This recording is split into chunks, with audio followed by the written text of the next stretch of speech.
এই দেখেন বন্ধুরা, চিকেন লেগ পিস, এদিকে মশলা মিশানো হচ্ছে।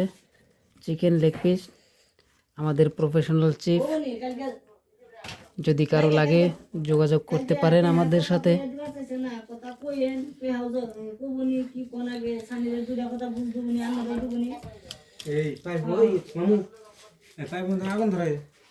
কোনে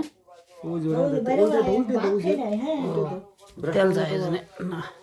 এই দেখেন এটা বানানো হচ্ছে চিকেন ফ্রাই।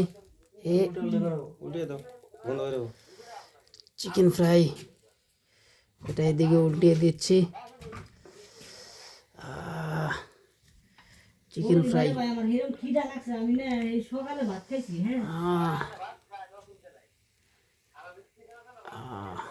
এই দেখেন চিকেন ফ্রাই। এখানে বসে আছে আমাদের আরো একজন মুরব্বী। মুরব্বী কি করছেন দেখি দেখি, এদিকে ঘুরেন তুলবো মুরব্বী।